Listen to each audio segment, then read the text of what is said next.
அனைவருக்கும் வணக்கம். அதாவது எப்போவுமே நான் கூப்பிட்டா எல்லாருமே ஓரளவுக்கு ஆதரவு தந்து வர்றதுக்கு உங்களுடைய பொற்பாதங்களை தொட்டு வருக வருகவென வரவேற்கின்றேன். முன்னாலே வந்து டத்தோசிரி வாங்கணும், மலேசியாவிலையும் வாங்கணும், இந்த மன்னர்கிட்டையும் வாங்கணும். அதான் மினிமம் வந்து 3-4 இயர்ஸ் கேப் வேணும் அப்படின்ட்டு. எங்கள் அம்மா வந்து என்னை படிக்க வைக்கிறதுக்கு ரொம்ப கஷ்டப்பட்டாங்க. என் புள்ள படிக்கணும், உலகத்தில் பெரிய ஆளாக வரணும் அப்படின்ட்டு. நல்லா படித்து நிறைய பட்டமெல்லாம் வாங்கணும் அப்படின்னு அடிக்கடி சொல்லிகிட்டே இருப்பாங்க. முதல்ல என்னை பெற்ற தாய்க்கு இந்த தான்சிரி பட்டத்தை என்னை சமர்ப்பிக்கிறேன். என் தாய் அவங்க இப்போ உயிரோடு இல்லை, இருந்தாலும் அவங்க எண்ணத்தை நான் நிறைவேற்றிக்கிட்டு இருக்கேன். அதான் உண்மை. இந்த பட்டம் பொறுத்த வரைக்கும் நிறைய ஒரு 4-5 ப்ராடக்ட் கண்டுபிடிச்சிருக்கோம். இன்னோவேட்டிவாக சினிமாவில் இருக்கிறோம். தன்னம்பிக்கை பேச்சு உண்டு. இன்றைக்கி 2000 குடும்பங்களுக்கு வாழ்வாதாரமாக வேலை கொடுத்துக்கிட்டு இருக்கேன் இந்தியாவில். விஐபி ஹேர் கலர் ஷாம்பு மூலமாக, ஃபேக்ட்ரி மூலமாக, மார்க்கெட்டிங் மூலமாக. அது இல்லாமல் வந்து சினிமாவில் இருக்கிறோம், நடிச்சுக்கிட்டு இருக்கோம், அதெல்லாம் வேறு.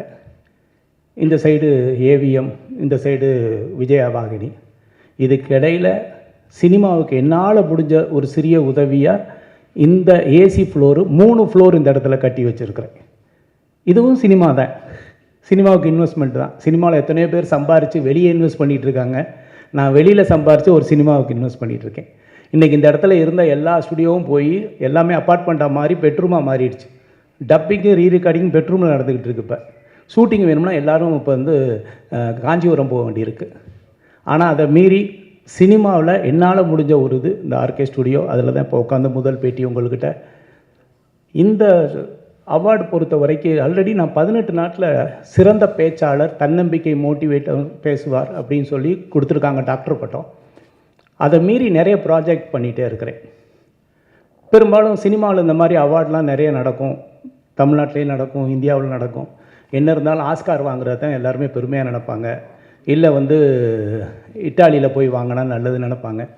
வெளிநாட்டிலேருந்து ஒரு மன்னர் வந்து ஒரு அங்கீகாரம் அப்படிங்கிறது தமிழனுக்கும் தமிழன் செய்கிற தொழிலுக்கும் ஒரு வரவேற்பு உண்டு.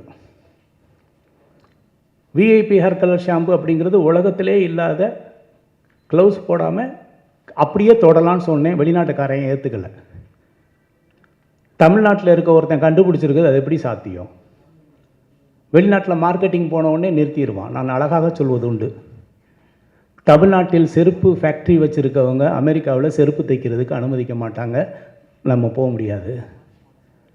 ஆனால் அமெரிக்காவில் செருப்பு தைக்கிறவன் இந்தியாவில் என்ன வேணாலும் பண்ணுறதுக்கு அனுமதி உண்டு. அப்படின்னு நம்மளை அலோவ் பண்ணுறதில்ல. உங்கள் கண்டுபிடிப்பா, இந்தியாவில் கண்டுபிடிச்சிருக்கீங்களா? அதெல்லாம் இல்லை அப்படின்னு. என்னால் வந்து உலக அரங்கில் போராட முடியலை. நீங்கள் க்ளவுஸ் எல்லாம் பயன்படுத்தலாம், கண்டுபிடிச்சிருக்கேன். இந்திய அரசாங்கம் 20 ஆண்டுகள் எனக்கு பேட்டர்ன் கொடுத்துருக்காங்க, இன்டலெக்சுவல் ப்ராப்பர்ட்டி அப்படின்ட்டு. சர்டிஃபிகேட் காமிச்சா கூட ஒத்துக்கலை. என்ன பண்ணால் தான் ஏன் ஒத்துக்குவீங்கன்னு கேட்டால், இல்லை சார் அது இந்தியா, சைனா அதெல்லாம் அப்படிங்கிறான்.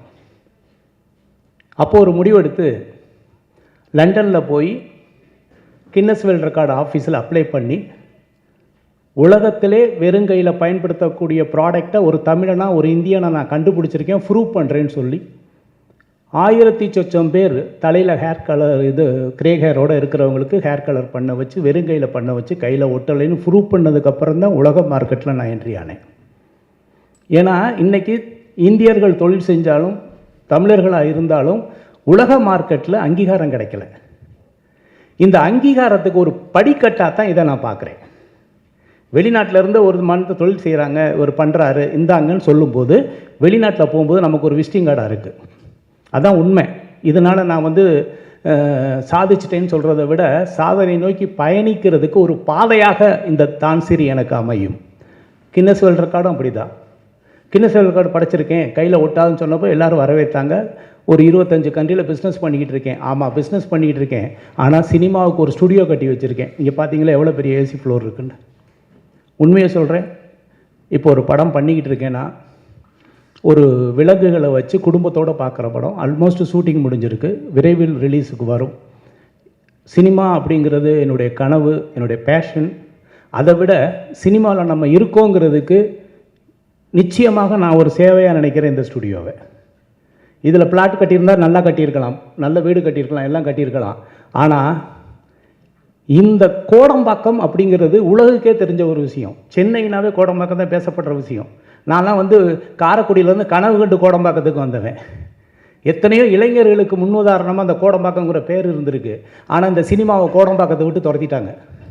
இப்போ கோடம்பாக்கத்தில் இல்லை சினிமா. என்னன்னாலும் இருக்கணும்னு நினச்சி தான் இந்த ஸ்டுடியோ கட்டியிருக்கேன். ஆதரவு தாருங்க. நான் சினிமாவில் வந்து படம் எடுக்கலைன்னு நினைக்கிறத விட படம் எடுக்கிறத விட முக்கியம் இந்த மாதிரி ஒரு சினிமாவுக்கான ஒரு தளத்தை உருவாக்கணும் அப்படின்னு நினச்சது பண்ணியிருக்கிறோம். அவங்க வந்து அங்கீகாரம் கொடுத்த ஒரு சர்டிஃபிகேட் இருக்குது. அந்த மன்னர் இருந்தாலும் என்னுடைய பேச்சும் என்னுடைய உழைப்பையும் பார்த்துட்டு அவர் வந்து கிட்டத்தட்ட ஒரு 400 ஆண்டுகளுக்கு முன்னால் இருக்கிற ஒரு வாளை வந்து எனக்கு பரிசளித்தார். அவருடைய மகன் அதே மாதிரி ஒரு பரிசளித்தாங்க. நினைவு சின்னம் அப்படிங்கிறது அவங்கள பொறுத்த வரைக்கும் இதை எடுத்துகிட்டு போங்க, நாங்கள் லெட்டர் தரோம் இது உங்களுக்கு அப்படின்னு அவருடைய வீடியோலாம் கொடுத்துருக்கேன் ஜானுக்கிட்ட. இந்த என்னால் தூக்க முடியல, நான் உண்மையாக அதை தூக்க முடியல. ஏன்னா சினிமானா ஒரு அட்டக்கத்தி கொடுத்துருவாங்க, அழகாக பெயிண்ட் அடித்து இப்படி சிக்ஸின்னு தண்ணிடலாம். இது ஒத்த கையில் பிடிச்சி இப்படி நிப்பாட்டுறதுக்கு ஒரு ஸ்டில்லுக்கு நான் படாத கஷ்டப்பட்டேன், கையை ஆடிச்சு விடு விடு விடுன்னு. அந்த காலத்தில் வந்து வீரம் அப்படிங்கிறது இந்த வாளை தொட்டு பார்க்கும்போது தெரியும் ஒருத்தனுக்கு வந்து எவ்வளோ பெரிய வீரம் இருந்திருக்கும், அந்த வீரத்துக்கு அவன் எவ்வளோ தகுதியானவனாக இருந்தால் அந்த வாளை எடுத்து ஃபைட் பண்ணியிருப்பாங்க அப்படின்ட்டு. இப்போவும் யுத்தம் நடக்குது உலக லெவலில். கம்ப்யூட்டர் கேம்ஸ் பார்த்த மாதிரி இருக்குது. நீங்கள் வேணால் பாருங்கள், அப்படி தான் இருக்குது. கம்ப்யூட்டர் கேம் மாதிரி தான் இருக்குது. எத்தனையோ யுத்தம் பார்த்துக்கிட்டு இருக்கோம். அந்த காலத்தில் களத்தில் இறங்கி அவங்களுடைய வீரத்தை காட்டின வாள், அவங்களால இதை எடுத்து வீச முடியும்னு காட்டின வாள். இப்போ அப்படிலாம் இல்லை, கம்ப்யூட்டர் உலகமாக மாறிடுச்சு. யுத்தம் வேறு மாதிரி போயிட்டுருக்கு, டிஜிட்டலில் போயிட்டுருக்கு, ஏஐயில் போயிட்டுருக்கு.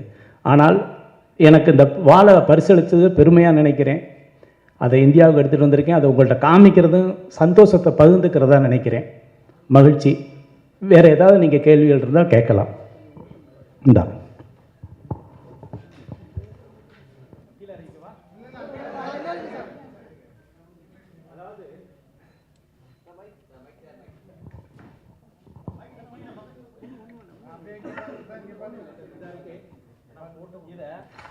எடுக்கிறதுக்கே ஒரு ட்ரைனிங் எடுக்க வேண்டியிருக்கு. நான் இதை வந்து ஒரு 50 முறை எடுத்துகிட்டு தான் எடுக்கிறேன். இல்லைன்னா உள்ளே போடுறதும் கஷ்டம், எடுக்கிறதும் கஷ்டம். இதோடைய வெயிட் அந்த மாதிரி. இதில் எழுதியிருக்கிறது பாருங்கள். இதுக்கு மேலே இவன் இதை வந்து ஸ்ட்ராங்கு கொடுத்து எத்தனை ஃபைட் பண்ணியிருப்பாங்க, இது எத்தனை பேர் காவு வாங்கியிருக்கும்லாம் எனக்கு தெரியாது. ஆனால் இப்போ வந்து நினைவு சின்னமாக நம்ம கைக்கு வந்திருக்கு, உங்கள் முன்னால் காமிச்சிட்ருக்கேன். இதை வந்து எப்போவுமே வந்து அவங்க உடைவாள் மாதிரி எப்போவுமே இந்த இருக்க 2 செயின், இந்த செயின் வந்து முன்னாலையும் பின்னாலையும் பெல்ட்டு போட்டால் இது இப்படி இருக்கும். இதை எடுக்கிறதுக்கு ஒரு செகண்டு கூட தெரியாத அளவுக்கு எடுப்பாங்க. இந்த இடத்த தவிர வேறு எங்கேயும் பிடிக்க முடியாது. இப்படி எடுத்தால் அவ்வளோதான். ஆமாம், இது ஒரிஜினல் வால். சினிமாவில் டூப்ளிகேட் வாலில் ஒரிஜினல் வால் 400-500 ஆண்டுகளுக்கு முன்னால் உள்ளது. இது வந்து அந்த மன்னர் வந்து நினைவு சின்னமாக கொடுத்தாங்க. உங்களுக்கு முன்னால் காமிக்கிறதுல பெருமைப்படுறேன். அதே இது வந்து அவருடைய மகன். இது வந்து காங்கோ நாட்டு மன்னர் வந்து ஒரு யுத்தத்துக்கு அப்புறம் அவர் கொடுத்த வாழம். அது அவருடைய இளவரசர், அவருடைய மகன் வந்து கொடுத்தார் நினைவு சின்னமா. இதை என்னுடைய சந்தேகம் என்னென்னா, இதை எப்படி பிடிச்சி இது உரையில் போட்டாங்க. முடிஞ்சிருச்சுன்னா ஏதாவது சேர்த்து போட வேணும்ல. நான் இது வரைக்கும் ஒரு ஆளை பிடிச்சிட்டே போடுறா கொஞ்சம் உள்ள சொருகிறாண்டா அப்படி தான் பண்ணியிருக்கேன். கிட்டத்தட்ட ஒரு 6 அடிக்கு கவர் பண்ணணும்னு நினைக்கிறேன் இப்படி பிடிச்சி வீசலாம். ஆமாம், இதெல்லாம் வந்து வீரம். அவங்க எந்த அளவுக்கு ஸ்ட்ராங்காக இருந்திருக்காங்க, உடல் ஆரோக்கியத்தில் இருந்திருக்காங்க, களத்தில் நின்றுருக்காங்க அப்படிங்கிறது இப்போல்லாம் வந்து நினைவு சின்னமாக தான் இருந்துக்கிட்டு இருக்குது. இருந்தாலும் அந்த நினைவு சின்னத்தை உங்கள்கிட்ட காமிக்கிறதுல பெருமைப்படுறேன். மற்றற்ற மகிழ்ச்சி. உங்களுடைய ஆதரவு தொடர்ந்து தாருங்க. சினிமா தொடர்ந்து பண்ணுவேன். அதுக்காக சினிமா என்னுடைய தொழில் கிடையாது, ஒரு பேஷன். எப்போல்லாம் நேரம் இருக்கோ அப்போல்லாம் பண்ணுவேன். வேறு ஏதாவது கேள்வி இருந்தால் கேட்கலாம்.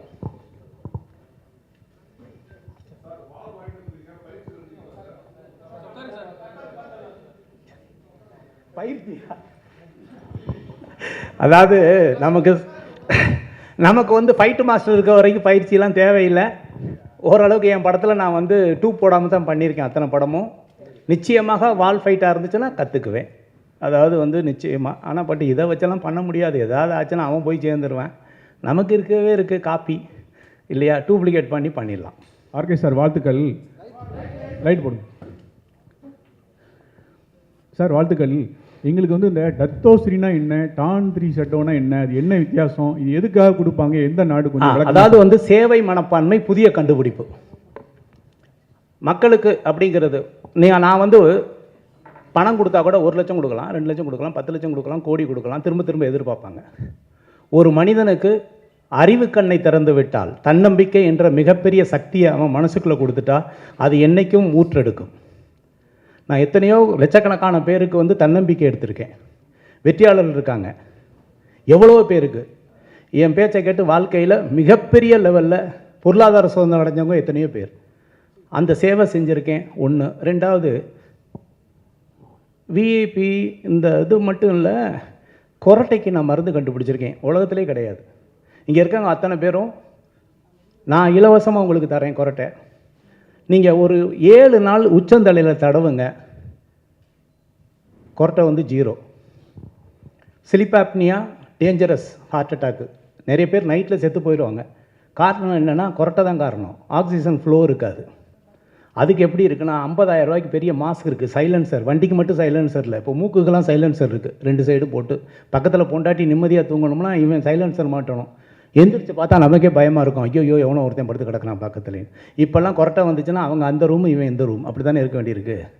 அதுக்கு ஒரு ரெமெடி உலகத்திலேயே சாப்பிட்றது இல்லை. உச்சந்தலையில் தடவுனாவே கொரட்டை நிற்கும்னு நம்ம வந்து ப்ரூவ் பண்ணியிருக்கோம். ஐசிஎம்ஆர்ஐ வெப்சைட்டில் அது அப்ரூவ்டு, இந்தியனுடைய மெடிக்கல் கவுன்சிலில் அப்ரூவ்டு. அவருடைய சர்டிஃபிகேட் தரேன், பேப்பர் தரேன், பயன்படுத்துங்க. உங்களுக்கு கொரட்டை நிற்கலைன்னா பணத்தை நான் ரீஃபண்ட் தரேன். உலகத்துக்கே சேவை செய்கிறேங்க. அதில் சொல்லியிருக்காங்க, நைட்டு உச்சந்தலையில் தடவிடி படுத்திங்கன்னா உங்களுக்கு ஹார்ட் அட்டாக் வராது, ஆக்சிஜன் நல்லா ப்ரீத் பண்ண முடியும் அப்படிங்கிற அளவுக்கு சர்டிஃபிகேட் வாங்கியிருக்கோம். Clinically proven. அது கண்டுபிடிச்சிருக்கேன். இது மக்களுக்கான சேவை. விஐபி ஹேர் கலர் ஷாம்பு மக்களுக்கான சேவை. கொரோனா நேரத்தில் நான் நிறைய சேவை செஞ்சது, மாஸ்க் வாங்கி கொடுத்ததெல்லாம் விட, காலையில் எந்திரிச்சு ஒரு கஷாயம், அந்த கஷாயத்தை காக்கல் பண்ணி முழுங்கிட்டா இன்றைக்கி கொரோனா வைரஸ் வந்து உங்கள் மூக்குலையும் உங்கள் தொண்டையிலையும் அஃபெக்ட் ஆகாது அப்படின்னு. அதுவும் ஐசிஎம்ஆர் அப்ரூவ்டு. இங்கே வந்து செட்டிநாடு மிஷன் இருக்கு இல்லையா, அங்கே கிட்டத்தட்ட 2000-3000 பேருக்கு கொடுத்து அப்ரூவல் பண்ணி வச்சுருக்கிறேன்.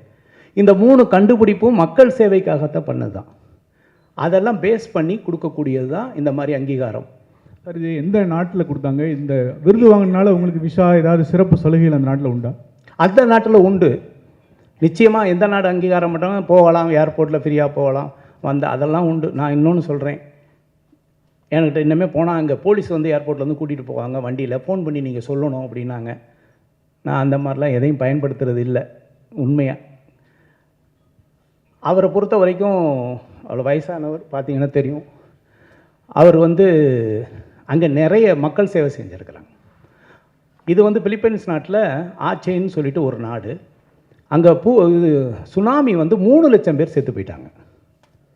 3 லட்சம் பேர் அடித்து எடுத்துக்கிட்டு போயிடுச்சு. அப்படியே நடுக்கடலில் நின்ன ஒரு கப்பல் வந்து, இப்போ சென்னையில் எப்படி பாண்டி பஜார் பனங்கல் பார்க் இருக்குது, அப்போ மெரினா பீச்சிலேருந்து பனங்கல் பார்க்கில் ஒரு கப்பல் வந்து நின்னா என்ன இருக்குமோ கற்பனை பண்ணி பாருங்கள். அது மாதிரி அவங்க நாட்டில் நடு ஊருக்குள்ளே வந்து ஒரு கப்பல் வந்து இருக்குது, சுனாமியில் மிதந்து வந்து.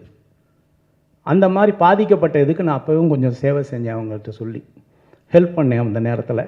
அப்போலேருந்து எனக்கும் மன்னருக்கும் தொடர்பு உண்டு. இதெல்லாம் எப்படின்னா, ஒரு ப்ராடக்ட் விற்க போகும்போது சந்திக்கக்கூடிய ஒரு விஷயங்கள், அதுக்கப்புறம் நம்ம யார், என்ன பண்ணுறோம், என்ன ஏதுங்கிற பழகிறத வச்சு அதை வச்சு தேர்ந்தெடுக்கிறது தான் இது. மகிழ்ச்சி. அடுத்து சார், நம்ம ஊர் ராஜாக்கள் பொன்னியின் செல்வன் அந்த மாதிரிலாம் கேள்விப்பட்டிருப்போம் நம்ம. ஸோ அவங்க வாழை தூக்கத்துக்கே அதுவே வெயிட் அதிகமாக இருக்கும்.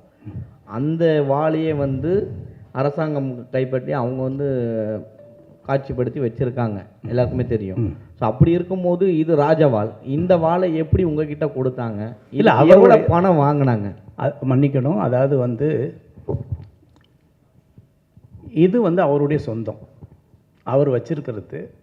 மன்னர்கள் இன்றைக்கி எல்லாமே அவங்க வச்சுருக்காங்க. அவங்க நினச்சா அந்த இந்த இந்த இதை தான் கொடுக்குறாங்க.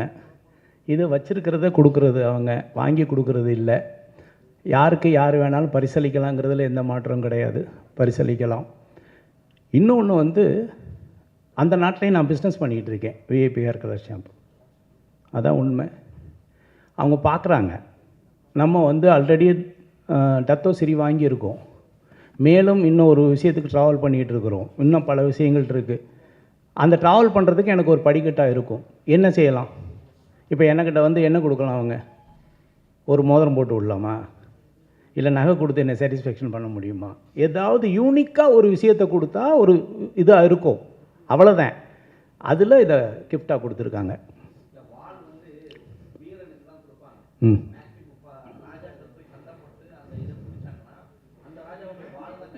அதான் மனிதர்களோட எண்ணத்தை மாற்றி அமைக்கக்கூடிய வீரனாக நான் இருக்கிறேன். இன்றைக்கி வந்து ஒரு மனிதனுடைய எண்ணம், ஒருத்தன் தற்கொலை பண்ணிக்கிறான்னு வைங்க, அவனுடைய எண்ணம். ஒருத்தன் மனித வெடிகுண்டாக மாறுகிறான் என்றால் அது அவனுடைய எண்ணம் கிடையாது, இன்னொருத்தன் மோட்டிவேட் பண்ணுறான். தன்னுடைய இடுப்பிலே தானே ஒரு குண்டை கட்டிட்டு அதை பட்டன் அமைக்கி ஒருத்தன் சாகுடான்னு சொல்லணும் ஒருத்தன் மோட்டிவேட் பண்ணுறான்னு வைங்களேன். இந்த ஆயுதத்தை விட வார்த்தை என்ற ஆயுதம் மிகப்பெரியது. உன் உயிரை நீ மாய்த்துக்கொள் என்று அவனையே மனித வெடிகுண்டாக மாற்றக்கூடிய சக்தி நம்முடைய வார்த்தைக்கு இருக்குது, நம்மளுடைய மோட்டிவேஷனுக்கு இருக்குது. இந்த உலகமே அதில் தான் இருக்குது. நீங்கள் எவ்வளோ பேராக இருந்தாலும் சரி, பெரிய படை வச்சிருக்கிறதா இருந்தாலும் சரி, இயக்கமாக இருந்தாலும் சரி, மோர் தென் ஆயுதத்தை விட வார்த்தைக்கு அதிக சக்தி உண்டு. மோட்டிவேட் பண்ணுறாங்க. என் பின்னால் ஒரு கூட்டம் இருக்குது அப்படின்னு சொல்கிறாங்களே, எதை வச்சு சொல்கிறாங்க? அவங்களுடைய வார்த்தையை வச்சு தான், அவங்களுடைய பேச்சை வச்சு தான். என்னை பொறுத்தவரை இந்த ஆயுதத்தை விட உங்களுடைய பேச்சு மிகப்பெரிய ஒரு ஆயுதம். எண்ணத்தை மாற்றிவிடும், வாழ்க்கையை வளமாகவும் மாற்றிவிடும். இல்லை என்றால் தற்கொலை செய்யக்கூட அது தன்னை மாற்றிவிடக்கூடிய சக்தி வாய்ந்தது. வாளுக்கு அது கிடையாது, மனிதனுக்கு அது உண்டு. நீ நினைத்தால் ஒரு மனிதனை மாற்றி விடலாம், வெற்றியாளனாக இல்லை உயிரை மாய்த்துக்கொள் என்று 2 வழிகள் இருக்கிறது. அதனால் பேச்சுக்கு அதிக சக்தி உண்டு. சார் வணக்கம். ஆர்கே சார் வாழ்த்துக்கள் சார். வாழ்த்துக்கள் சார். சார் நீங்கள் கொரட்டைக்கு மருந்து கண்டுபிடிச்சிருக்கேன் அப்படின்னு சொன்னீங்க. அதை உச்சந்தலையில் வச்சா ஹார்ட் அட்டாக் கூட வராது அப்படின்னு சொன்னீங்க. இரவில் தூங்கும் பொழுது ஹார்ட் அட்டாக் வராது. நம்ம நாட்டில் நல்ல விஷயங்களை கண்டுபிடிச்சா அதை அங்கீகரிக்க மாட்டாங்க அப்படின்னு எல்லாருக்குமே தெரியும். அதை வெளிக்கொண்டு வர விட மாட்டாங்க. நீங்கள் கண்டுபிடிச்ச பொருளை வெளிக்கொண்டு வர விட்டாங்களா சார்? கண்டுபிடிச்சிருக்கேன், கிளினிக்கல் ஸ்டடி பண்ணியிருக்கேன். 500 பேரை வச்சு 1 மாதத்துக்கு அவங்கள தூக்க வச்சு ஸ்லிப் ஸ்டடி பண்ணி, இன்றைக்கி இவ்வளோ சவுண்ட் இருக்குது, இவ்வளோ ஆக்சிஜன் ஃப்ளோ இருக்குது, இதை பயன்படுத்தினா என்ன இருக்குதுன்னு மார்க்கெட் பண்ணிகிட்ருக்கேன். ஆனால் அதுலேயும் பேர் வைக்கக்கூடாது, கொரட்டை நின்றுன்னு சொல்லக்கூடாது, இப்படி பல சட்டத்திட்டங்கள்லாம் இருக்குது, புரியுதுங்களா? அதையும் மீறி அந்த நேமை மாற்றி எல்லாம் மாற்றி பண்ணிகிட்ருக்குறோம். இன்னொன்று நான் கேரண்டி தரேன், தலையில் தடவி கொரட்டை நிற்கலன்னு பணத்தை ரீஃபண்ட் தரேன், அந்த கேரண்டி தரேன். ஏன்னா இது வரைக்கும் கிட்டத்தட்ட ஒரு 50,000 பேர் யூஸ் பண்ணியிருக்காங்க. கிட்டத்தட்ட 4-5 வருஷமாக பண்ணிகிட்டு இருக்கேன். ஆமாம், யாருக்காக இருந்தாலும் நான் உங்களுக்கு இலவசமாக தரேன், நீங்கள் பயன்படுத்துங்க, கவலைப்படாதீங்க. சார் இன்னைக்கு கொரட்டையால் பல குடும்பங்களில் டைவர்ஸ் நடந்திருக்கு சார். கொரட்டையால் பல குடும்பங்களில் டைவர்ஸ் நடந்திருக்கு. அப்படி இருக்கும்போது நீங்கள் அதுக்கு ஒரு மருந்தை கண்டுபிடிச்சிருக்கீங்க. அது நீங்கள் ஏன் சார் இப்போ அதிகமாக ப்ரமோட் பண்ணலை? ஏன் ஸ்னோர் கேர் விஐபின்னு போட்டால் நெட்டில் இருக்குது, அமேசானில் இருக்குது, ஃப்ளிப்கார்ட் எல்லாத்துலேயும் இருக்குது. இல்லை, VIP snore care oil. Okay, ஐயா சார், அதான் மோட்டிவேஷன் நல்லா பேசுகிறீங்க. இதை மக்களுக்கு பயன்படுத்துக்கு அரசியலில் வரலாம்ல, நீங்கள் அவங்கள மோட்டிவேட் பண்ணலாம்ல. ஒன்றும் இல்லைண்ணா, தப்பாக நினைக்காதீங்க. நான் வந்து என்றைக்குமே அரசியல் வேண்டாம்னு நினைக்கிறேன். அரசியல் பண்ணுறதுக்கு நிறைய பேர் இருக்காங்க, நமக்கு அரசியல் வேண்டாம். நம்ம தெரிஞ்சது என்ன இருக்கோ அதை செஞ்சுட்டு போவோம், தெரியாது நமக்கு எதுக்கு. சரி சார், உங்கள் குருநாதர் மாதிரியே மனுஷனை நம்பாமல் விலங்க வச்சு படம் பண்ணுறீங்க, அதில் மனுஷர்கள்னு நடிக்கிறாங்களா? கட்டாயமான, அதாவது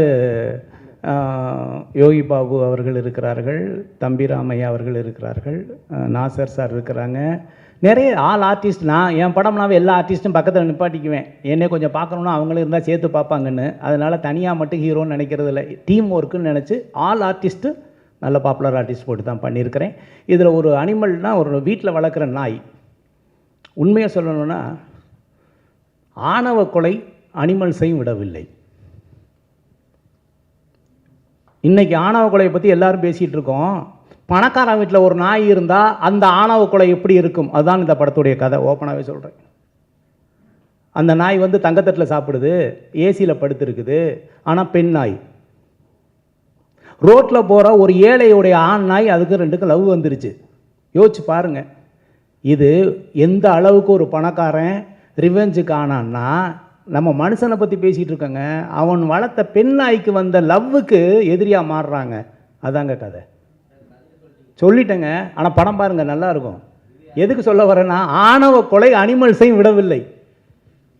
என் பணக்கார விட்டு பொண்ணாயிடா, எப்படா நீ வந்து ரோட்டில் ஒரு ஆம்பளை நாய் வளர்த்துனா கிஸ் பண்ணிடுமா, பார்த்துருவோமா அப்படின்னு ஒருத்தன் வில்லன் கிளம்பி வர்றான்னா, அதனால ஒரு ஹீரோ என்ன பாதிக்கப்படுறான், அவன் வாழ்க்கை என்ன டிசாஸ்டர் ஆகுது அப்படிங்கிற ஒரு மிகப்பெரிய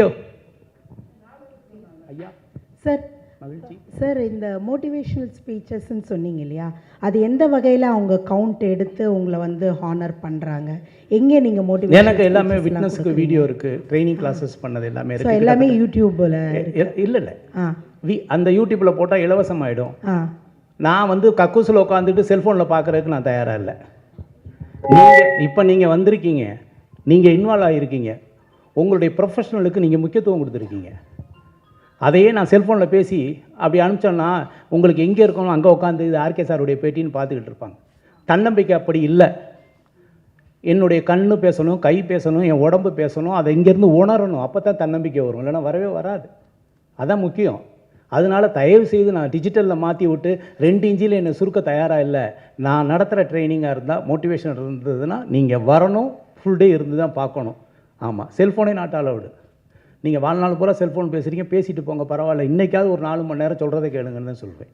ஒன்றும் இல்லை, ஃப்ளைட்டில் போனோம்னா என்னங்க சொல்கிறாங்க முதல்ல, அப்புறம் சுவிட்ச் ஆஃப். அப்படி இந்த டிஸ்டன்ஸை ட்ராவலில் கடக்கிறதுக்கே சுவிட்ச் ஆஃப் பண்ண சொன்னான்னா, வாழ்க்கையில் பொருளாதார சுதந்திரம் அடைகிறதுக்கு கொஞ்சம் சுவிட்ச் ஆஃப் பண்ணிட்டு காதை கொஞ்சம் திறந்து வைங்கன்னு சொல்கிறோம், வேறு ஒன்றும் இல்லை.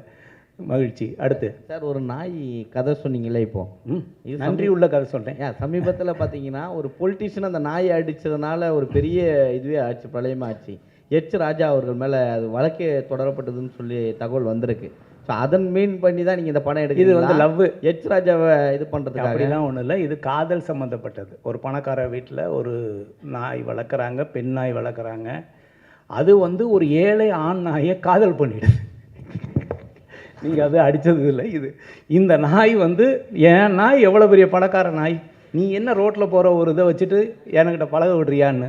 அதையும் மீறி அந்த நாய் ஏறி குதித்து அந்த காம்பவுண்டுக்குள்ளே வந்து பழகுது. இதுதான். ஆனால் ஹீரோ என்ன பாதிக்கப்படுறாங்கிறதான் கதை. சார், ஆர் கண்டன், கேமரா வந்து பாலசுப்ரமணியம் சார், இசை வந்து இமான் சார். சமீபத்தில் பார்த்தீங்கன்னா சீரியல் ஆக்டர் ஒரு நடிகை வந்து ஒரு ஆடிஷனில் ஒரு தவறான ஒரு வீடியோ இப்படி தான் பண்ணணும் அப்படின்னு சொல்லி ஆடிஷன் பண்ணதாக ஒரு வீடியோ லீக் ஆச்சு. சீரியல்லே இந்த நிலைமைனா சினிமாவில் எந்த நிலைமையில் இருக்குது பெண்களுடைய இது பாதுகாப்பு? அதாவது வந்து பெண்கள் பாதுகாப்பு அப்படிங்கிறது உலகத்திலேயே எல்லா நாட்டிலையும் பேசக்கூடிய விஷயம். கரெக்ட். நம்ம எல்லாருமே ஒரு விதமான அனிமல். உண்மையை சொல்கிறேன், நம்ம எல்லாருமே அனிமல் தான், விலங்கினத்தை சார்ந்தவர்கள் தான். நம்ம இன்னைக்கு நீங்கள் அங்கே உட்காந்துருக்கீங்க, நம்ம இங்கே உட்காந்துருக்கோம் அப்படின்னா நம்மளை பாதுகாக்கிறது நம்மளுடைய சட்டம். முடிஞ்சால் ஒரு 24 மணி நேரம் இந்த நாட்டில் உள்ள சட்டத்தை மட்டும் நீங்கள் ஃப்ரீஸ் பண்ணிவிட்டு யார் வேணாலும் என்ன வேணாலும் பண்ணுங்கன்னு சொல்லி பாருங்களேன், என்ன நடக்கும்? யாரும் பணக்காரனாக இருக்க மாட்டான். எந்த பெண்களாக இருந்தாலும் யார் இருந்தாலும் யாருமே இருக்க மாட்டாங்க. உண்மையை சொல்கிறேன். நீங்கள் நானும் இன்றைக்கி இப்படி உட்காந்துருக்கோம்னா நம்மளை காற்றில் இந்த சட்டம் நம்மளை பாதுகாக்கிறது. யாரையாவது பார்த்து கை நீட்டி உன்னை கொண்டு விடுவேன்னு சொன்னோம்னா சட்டம் பாதுகாக்குது. கையை பிடிச்சி இழுக்கலான்னு சொன்னால் சட்டம் பாதுகாக்குது. இதை மீறி தவறுகள் நடக்கிறது அப்படிங்கிறது நடந்துக்கிட்டே தான் இருக்குது. இந்த உலகத்தில் திருடனா பார்த்து திருட்ட ஒழிக்க முடியாதுங்கிற மாதிரி உண்மையாலுமே கடுமையான சட்டங்கள் இருக்கிறது.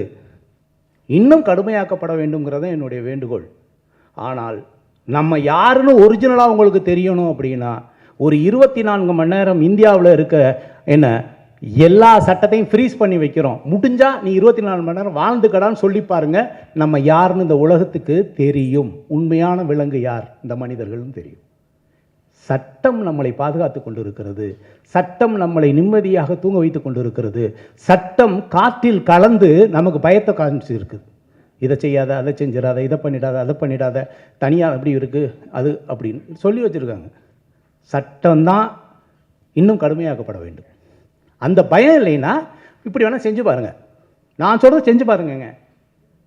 24 மணி நேரம் சட்டமே கிடையாது. என்ன வேணாலும் தப்பு பண்ணிக்க, ஜாலியாக இருந்துக்க, யாரும் பணத்தை வேணாலும் எடுத்துக்க, யாரை வேணாலும் கையை பிடிச்சி இழுத்துக்க, நீ எதை வேணாலும் பண்ணிக்கன்னு சொல்லி பாருங்களேன்.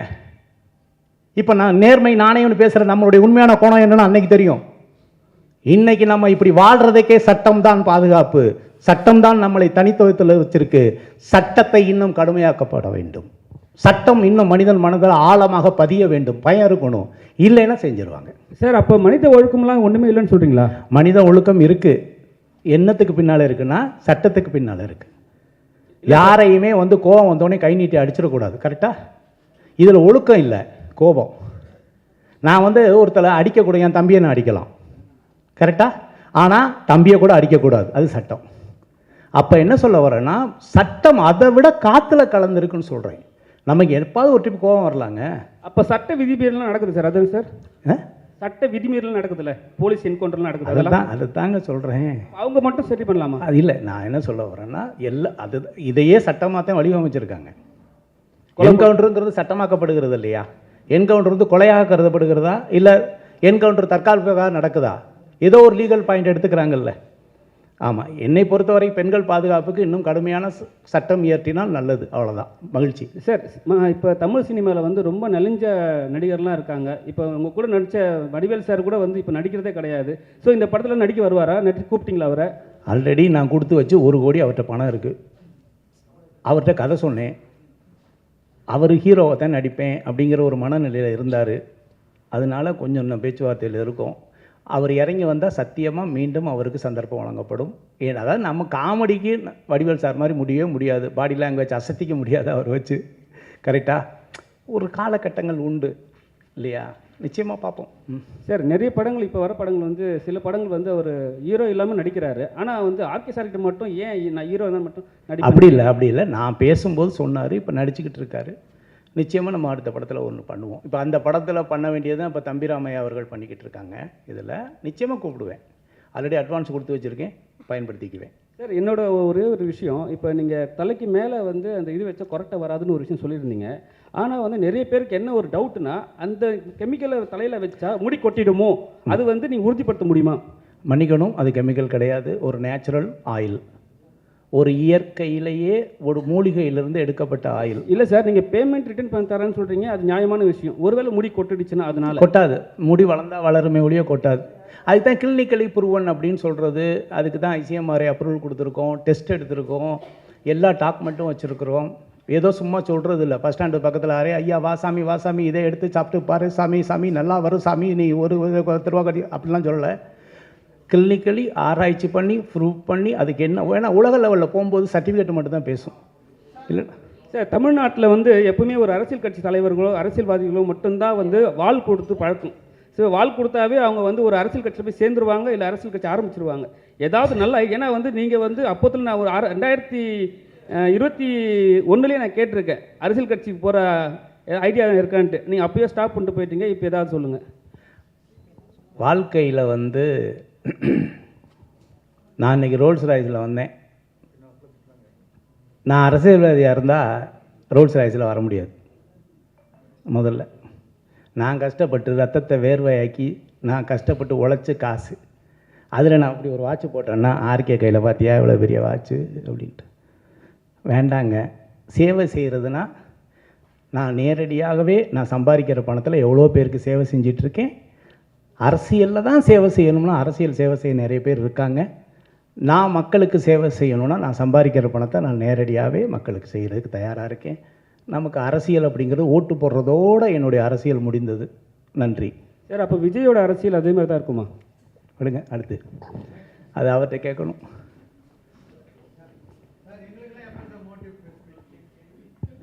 சார் நான் வந்து ஒன்று சொல்லவா? அதாவது ஜான் வந்து எப்போ சொன்னாலும் சரி ஒரு சார் நம்ம எதாவது அப்படி பண்ணணும் இப்படி பண்ணணும் எதாவது சொல்லுவார். நான் சினிமா ப்ரொஜெக்ஷன் முடிஞ்சு நான் தான் முதல் இந்த கிஃப்ட்டு கொடுத்து விட்டேன், வீட்டுக்கு தூக்கிட்டு போங்கன்னு சார். ஏன்னா அதுவே ஒரு மோட்டிவேஷன். உண்மையாக என்னுடைய எல்லா படத்துக்குமே ஒரு கிஃப்ட்டு கொடுத்துருக்கேன், எல்லாருக்கும் கொடுத்துருக்கேன் இந்தாங்கன்னு. அப்போ வந்து அதுவே ஒரு மோட்டிவேஷன் தான். நீங்கள் போகிறீங்க, நீங்கள் சாப்பிட்றீங்க, படம் பார்க்குறீங்க, உங்களுடைய இல்லத்தரசியும் உங்கள் குழந்தைகளுக்கும் நீங்கள் என்ன சொல்ல போகிறீர்கள்? அப்பா அந்த படத்தை பார்த்துட்டியாப்பா, நீங்கள் மட்டும் எல்லாத்தையும் பார்த்துட்டு வந்துடுங்க. கரெக்டாக இல்லையா? முதல்ல சிந்தனை பண்ணேன், பரவாயில்லையா ஆர்கே படம் பார்த்தாருன்னா ஒருக்கு கொடுத்து விட்டாங்க அப்படின்ட்டு. வீட்டுக்கு பயன்படுற பொருளாக தூக்கிட்டு போங்கன்னு சொல்லி தான் கொடுத்து விட்டேன். அதுவே ஒரு தன்னம்பிக்கையான விஷயந்தான். ஓகே, நீங்கள் உலகத்துக்கே உப்பு புளி பார்க்குற ஆளுங்க, கரெக்டாக இல்லையா? ஆமாம், எல்லாம் நக்கீரர் மாதிரி ஐயா எவ்வளோ தப்பு இருக்கோ அதை மன்னிச்சுட்டு எதை பார்த்து கொடுக்கணுமோ பார்த்து எழுதி கொடுங்கன்னு சொல்ல வேண்டிய நிலைமையில தான் நம்ம இருக்கவே ஒழிய. சொல்லுங்கள் சார். அப்புறம் சார் இங்கேருந்து படிச்சுட்டு போனால் ஃபாரினில் இங்கே சார் இங்கேருந்து படிச்சுட்டு போனால் ஃபாரினில் வந்து வேல்யூ இல்லை அப்படின்ற மாதிரி சொன்னீங்க. அப்போ படிச்சுட்டு போனால் இல்லை, ஓகே, சர்டிஃபிகேட்டோ இல்லை கண்டுபிடிப்புகளுக்கு. ஓகே, தெளிவாக சொல்லுகிறேன், இந்திய கண்டுபிடிப்புகளுக்கு உலக அரங்கில் இருக்கக்கூடிய மரியாதையை பற்றி பேசுகிறேன். ஆனால் சாஃப்ட்வேர் கம்பெனி அப்படி இல்லை, உழைப்பு சார்ந்தது. உலகத்தில் பெரிய பெரிய பதவியில் இந்தியன் தான் இருக்கிறாங்க சாஃப்ட்வேரில். சார் அதுக்கு என்ன சொல்யூஷன் சார் நீங்கள் நினைக்கிறீங்க? நிறைய வரணும். இல்லை அங்கேருந்தா நம்ம படிச்சுட்டு இங்கே வரணும்? இல்லை, நிறைய வரணும். படிக்கிறதுல கண்டுபிடிப்புகளுக்கு நிறைய வரணும். நிறைய இப்போ வந்து நம்ம கண்டுபிடிக்கணும், புதிய புதிய கண்டுபிடிப்புகள் இருக்கணும், நிறைய கண்டுபிடிக்கணும். அதை வச்சு தான் நம்ம பொருளாதாரங்களில் நம்ம போக முடியும். நிறைய ஃபேக்ட்ரிகள் வரணும், நிறைய இன்னோவேஷன் இருக்கணும். நல்லா யோசிச்சு பாருங்கள், இங்கே இது பின்னால் இருக்க அத்தனை கேமராவும் எந்த நாட்டு இது சார்? செல்ஃபோன் யோசிச்சு பாருங்கள். 130 கோடி மக்கள் இருக்கிற இந்த இந்தியாவில் உலகத்தரம் வாய்ந்த ஒரு கைபேசியை நம்மளால் தயாரிக்க முடிகிறதா? சாம்சங்கும் ஐஃபோன் தானே வச்சுருக்கோம், யோசிங்க. அப்புறம் எப்படி நம்ம போய் பெருமையை சொல்ல முடியும்? சைனா ஃபோனு நம்ம வாங்குறோமா? என்ன சொல்கிறோம், சைனா ஃபோன் சைனாவா அப்படின்னு கேட்குறோமா இல்லையா? அதே நிலைமை தான் இந்தியாவுக்கு இருக்குது. நான் என்ன கேட்குறேன், ஒரு சாம்சங் மாதிரியும் ஒரு ஐஃபோன் மாதிரியும் அதை விட இந்தியன் அப்படின்னு ஒரு ஃபோனை ஏன் நம்மளால் உருவாக்க முடியலை? மக்கள் தொகை இல்லையா, பணம் இல்லையா? யோசிச்சு பாருங்கள், எவ்வளோ பெரிய வியாபாரத்தலம், 130 கோடி மக்கள் இருக்கிற வியாபாரத்தலம். ஆனால் நம்மளுக்கு கண்டுபிடிப்புகள் கம்மியாக இருக்குது. இல்லைன்னா உலகத்தோட காம்படேட் பண்ணுற தன்மை கம்மியாக இருக்குன்னு நான் நினைக்கிறேன், வேற ஒன்றும் இல்லை. சார், போன மீட்டிங் சொன்னீங்க 2 படம் வருஷத்துக்கு கொடுப்பேன்னு. ஆனால் 2 வருஷமாக நீங்கள் படத்தில் நடிக்கவே இல்லையே, என்ன காரணம்? இந்த ஸ்டுடியோ கட்டிகிட்டு இருக்கேண்ணா, ஏதாவது ஒரு இடத்துல தான் பணம் போட முடியும். நல்லது.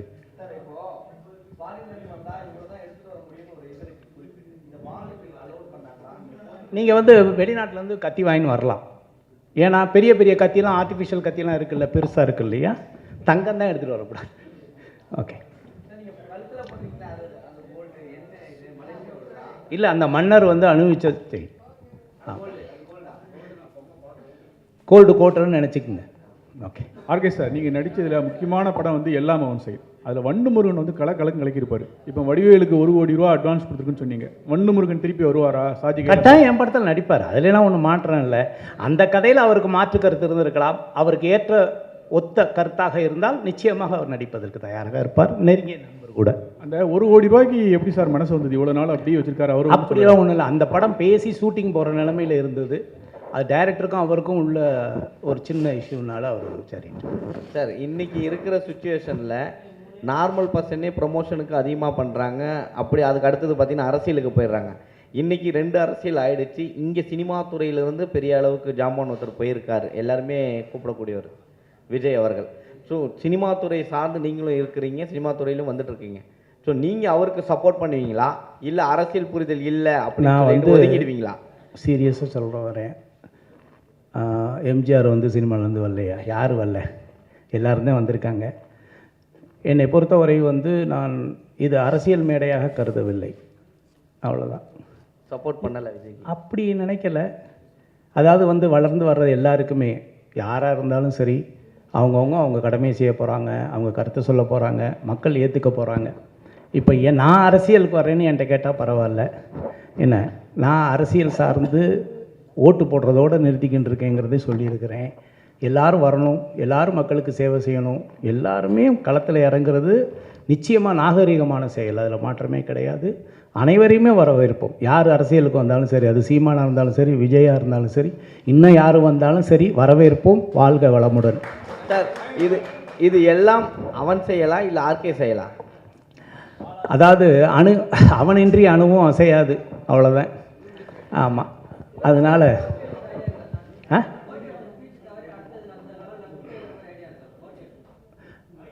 இதை வந்து கிட்டத்தட்ட ஒரு 15 ஆண்டுகளாக இந்த கேள்வி உண்டு. மேபி என்னுடைய கருத்து தவறாக இருக்கலாம். இந்த உலகத்தில் யாரெல்லாம் வெற்றி அடைய முடியும் என்று புத்தகம் எழுதினார்களோ அவர்கள் தன்னுடைய வாழ்க்கையில் சாதிக்க முடியாத ஒரு விஷயத்தை புத்தகமாக மாற்றி காட்டியிருக்கிறார்கள். இதையெல்லாம் செய்தால் நீங்கள் வெற்றி அடைய முடியும் என்று. என்னுடைய லட்சியம் வந்து புக் எழுதுவதல்ல, சுயசரிதை எழுத வேண்டும் என்பதற்காக இந்த ஆர்கே போராடி கொண்டு இருக்கிறேன். என்னை பற்றி சுயசரிதை எழுதுகிற அளவுக்கு என்னுடைய தன்னம்பிக்கை வளர்த்துக்கணும், உழைப்பை வளர்த்துக்கணும், கண்டுபிடிக்க வளர்த்துக்கணும். ஒழிய நானும் வெற்றி அடைவது எப்படின்னு புக் எழுதிட்டேன்னு வைங்களேன், அது முடிஞ்சிடும், அவன் வேண்டாம். நம்மளை இன்னொருத்த சுயசரிதை எழுதுகிற அளவுக்கு நம்ம போராடணும், உழைக்கணும், அந்த இலக்கு நோக்கி ட்ராவல் பண்ணணுங்கிறதுக்காக தான் புக் எழுதலை, வேறு ஒன்றும் இல்லை. மகிழ்ச்சி.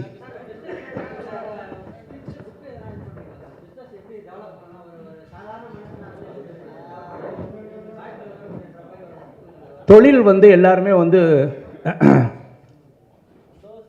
சீக்ரெட் அப்படின்னா நம்ம காப்பி பண்ணிடலாம். தொழிலில் வெற்றி அடைகிறது வந்து சீக்ரெட் கிடையாது, மேஜிக். நகைக்கடை எடுத்துக்கோங்க, எல்லாமே 916 KTM தானே. ஒரு நகைக்கடையில் 2000-3000 பேர் உள்ளே நிற்கிறான், பக்கத்தில் உள்ள நகைக்கடையில் 4 பேர் உள்ளே போகல. நகை தானேங்க, நகை தானே. சீக்ரெட்டாக இருந்தால் நானே பிரிண்ட் அவுட் எடுத்து உங்களுக்கு கொடுத்துருவேனே, இந்த சீக்ரெட்டை பயன்படுத்துக்குன்னு சொல்லிட்டு. மேஜிக் ஆஃப் சக்ஸஸ்னு ஒன்று இருக்குது. இந்த தொழிலில் வெற்றியாளர்கள் வந்து மேஜிக் ஆஃப் சக்ஸஸ் தான் பண்ணுறாங்க. ஒரு மியூசிஷியன் மாதிரி தான் இருக்குது. நம்ம கண்ணு முன்னால் ஒரு துப்பாக்கி எடுத்து முன்னால் ஒரு கண்ணாடி வச்சு இவன் கண்ணில் சுடுறான், கண்ணாடி உடச்சிக்கிட்டு போகுது, வாயிலிருந்து நீங்கள் சைன் பண்ண புல்லட் எடுத்து காமிக்கிறான். நம்மளாம் என்னடா கழுத்தை வெட்டி அங்கே வைக்கிறான், அந்த டேபிளில் வச்சு அங்கே கொண்டு போய் வைக்கிறான். நமக்கு முன்னால் கத்தி எடுத்து சொருகிறான், வெளியில் வர்றாங்க. ஆனால் நம்ம ஏற்றுக்கொள்கிற அளவுக்கு அந்த பர்ஃபார்மன்ஸ் இருக்கா இல்லையா, டீம் ஒர்க் இருக்கா இல்லையா. ஒரு பொண்ணை பார்த்து எப்படினோடனே அப்படிங்கிறான், கத்தி எடுத்து சொல்கிற அப்படியே இருக்கிறா, கடைசியில் உயிரோடு சிரிச்சுட்டு வந்துடுறாளா இல்லையா.